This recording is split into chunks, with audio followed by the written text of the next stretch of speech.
Assalamualaikum warahmatullahi wabarakatuh. Alhamdulillah rabbil alamin. Wa bihi nasta'in ala umuri dunya waddin.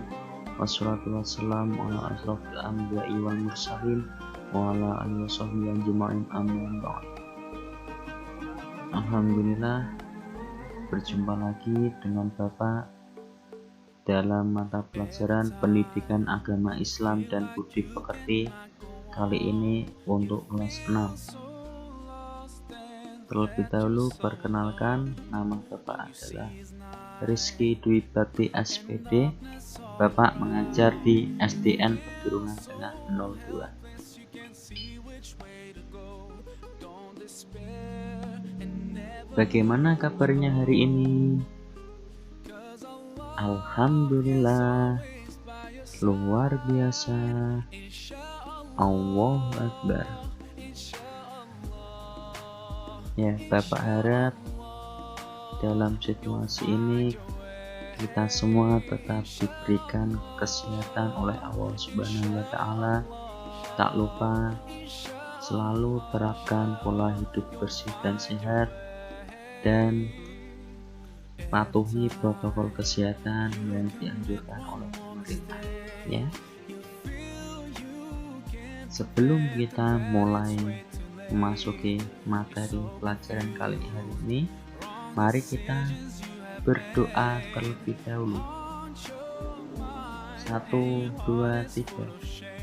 A'udzu billahi minasyaitonir rajim. Bismillahirrahmanirrahim. Rabbi zidni ilma warzuqni fahma. Amin.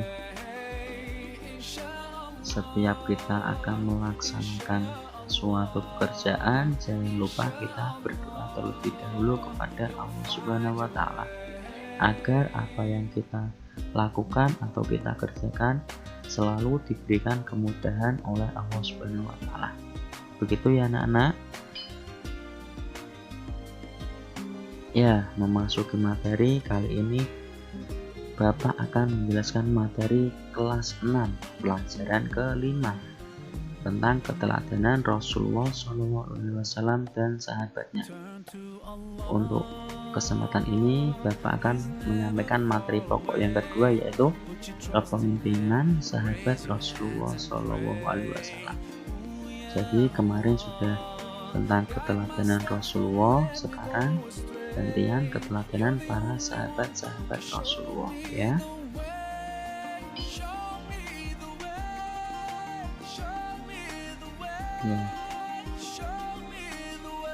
Kompetensi dasar atau KD yang kita pelajari pada kesempatan ini adalah KD 3.13 tentang keteladanan sahabat-sahabat Nabi Muhammad SAW. Dalam mempelajari materi ini, tujuan pembelajaran yang diharapkan adalah kalian dapat memahami kisah keteladanan sahabat-sahabat Nabi Muhammad SAW. Yang kedua, dapat menyebutkan sikap keteladanan sahabat-sahabat Nabi Muhammad SAW. Yang ketiga, menjelaskan kisah keteladanan sahabat-sahabat Nabi Muhammad SAW dengan benar. Yang keempat, menunjukkan sikap keteladanan sahabat-sahabat Nabi Muhammad SAW. Langsung saja kita masuki materi. Kepemimpinan sahabat Rasulullah SAW atau biasa disebut Khulafaur Rasyidin. Ada yang tahu apa itu Khulafaur Rasyidin? Ya, Khulafaur Rasyidin itu erat kaitannya dengan 4 sahabat Rasul yang akan kita bahas ini. Arti dari Khulafaur Rasyidin sendiri itu adalah orang yang ditunjuk sebagai pengganti atau pemimpin atau penguasa yang selalu mendapat petunjuk dari Allah, khususnya setelah Nabi Muhammad SAW wafat.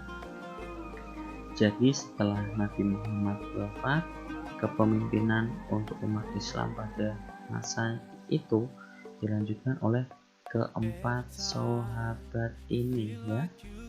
Langsung saja, yang pertama adalah Abu Bakar As-Siddiq. Kita buka.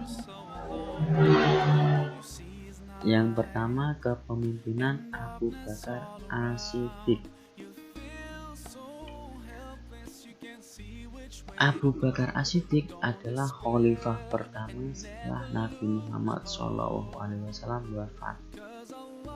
Jadi setelah Nabi Muhammad wafat atau meninggal itu, orang pertama yang memimpin itu adalah Abu Bakar. Abu Bakar memimpin dari tahun 632 Masehi sampai dengan 634 Masehi. Ya. Jadi kurang lebih Abu Bakar itu memimpin selama 2 tahun. Yang selanjutnya, beliau lahir pada tahun 571 Masehi. Nama lengkap beliau itu bukan Abu Bakar, tapi siapa? Abdullah bin Abi Quhafah At-Taimi. Sedangkan Abu Bakar itu adalah merupakan gelar yang diberikan oleh Nabi Muhammad karena ia adalah orang yang paling cepat masuk Islam. Dan yang di belakang namanya ada As-Siddiq, itu juga merupakan gelar yang diberikan karena beliau itu selalu membenarkan apa yang dikatakan oleh Nabi Muhammad.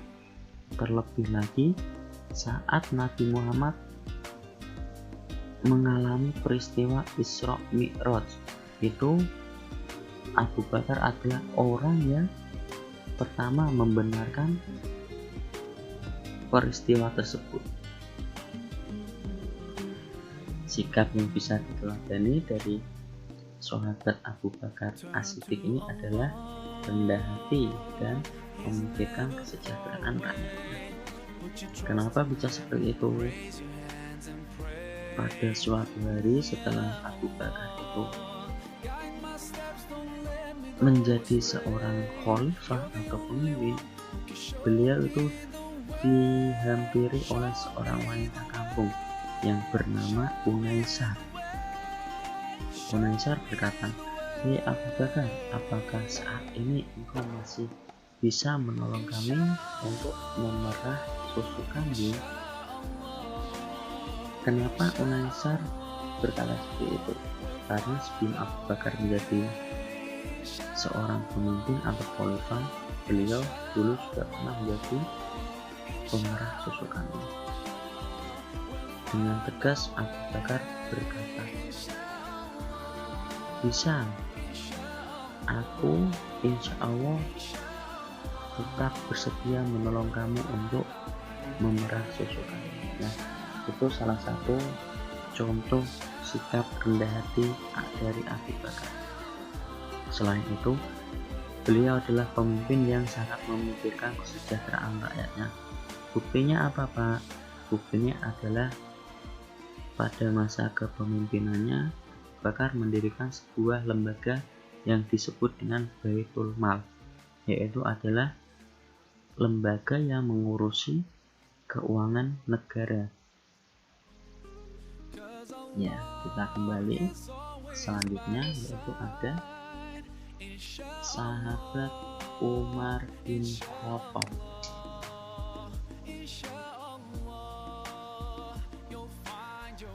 Kepemimpinan Umar bin Khattab. Umar bin Khattab adalah khalifah kedua setelah Abu Bakar, ya jelas ya. Umar menjadi khalifah sejak tahun 634 Masehi sampai dengan 644 Masehi. Jadi Umar bin Khattab memimpin umat Islam kurang lebih selama 10 tahun. Kalau tadi Abu Bakar hanya memimpin kurang lebih selama 2 tahun ya, diingat-ingat. Umar bin Khattab mempunyai nama lengkap Umar bin Khattab bin Abdul Uzza. Jasa yang sangat penting bagi umat Islam sampai saat ini yang telah dicapai oleh Khalifah Umar bin Khattab, yaitu adalah penetapan kalender Hijriah atau penetapan tanggal 1 Muharram sebagai tahun baru Hijriah, yang sampai saat ini umat muslim menggunakan kalender tersebut untuk memperingati peristiwa-peristiwa penting dalam agama Islam ya. Sikap yang bisa diteladani dari sahabat Umar bin Khattab ini adalah apa? Yaitu penuh tanggung jawab, sederhana, dan suka bermusyawarah. Kenapa seperti itu? Misal saja sikap tanggung jawab yang diperlihatkan Umar bin Khattab yaitu apa? Pernah suatu saat beliau berkata ketika ia melihat kondisi jalan yang rusak, beliau berkata, "Aku akan segera perbaiki jalan itu, sebab aku takut diminta pertanggungjawaban di hadapan Allah Subhanahu wa Ta'ala." Nah, itu salah satu sikap tanggung jawab yang diperlihatkan oleh sahabat Umar bin Khattab ini ya. Terus untuk sederhananya apa? Pada suatu hari itu ada sebuah peristiwa di mana Khalifah Umar bin Khattab menyuruh anaknya untuk mematikan lampu di dalam ruang kantornya. Beliau tidak ingin itu terbuang sia-sia karena ruang tersebut tidak ya, dan beliau juga salah satu pemimpin yang sangat suka bermusyawarah, tidak mengambil keputusan secara sendiri. Lanjut yang selanjutnya yaitu yang ketiga, ada sahabat Utsman bin Affan. Kita buka kepemimpinan Utsman bin Affan. Utsman bin Affan memerintah selama 12 tahun dari tahun 644 Masehi sampai dengan 656 Masehi. Beliau dikenal sebagai orang kaya dan dermawan. Pada masa kepemimpinannya, beliau juga melakukan kodifikasi atau menyusun atau membukukan kitab Al-Quran. Kenapa beliau melakukan itu? Karena beliau khawatir Al-Quran nanti akan hilang. Makanya beliau melakukan pembukuan itu ya. Untuk rencana tersebut, beliau membentuk panitia penyusunan Al-Quran yang diketuai oleh Zaid bin Sabit dengan anggotanya Abdullah bin Jubair dan Abdurrahman bin Haris. Panitia tersebut bertugas menyalin ulang ayat-ayat Al-Quran dalam sebuah buku yang disebut Mushaf dan diperbanyak 4 buah eksemplar, dan 4 mushaf tersebut disebarkan ke beberapa daerah. Ada yang disimpan di Madinah, ada yang disimpan di Mekah, di Suriah, dan di Basrah ya. Sikap yang bisa diteladani dari sahabat Utsman bin Affan ini adalah apa? Beliau itu terkenal orang yang sangat kaya, dan dengan kekayaannya itu beliau tidak sombong, tapi beliau malah justru sangat suka membantu. Artinya beliau itu sangat dermawan, suka membantu kalau ada orang yang kesusahan ya. Itu. Kita kembali kepada Khulafaur Rasyidin. Yang terakhir ini ada Ali bin Abi Thalib. Coba kita lihat. Sahabat Ali bin Abi Thalib. Ali bin Abi Thalib adalah Khulafaur Rasyidin yang terakhir. Jelas ya, tadi Khulafaur Rasyidin itu ada 4. Yang pertama ada Abu Bakar As-Siddiq, yang kedua ada Umar bin Khattab, yang ketiga Utsman bin Affan, dan yang terakhir adalah Ali bin Abi Thalib.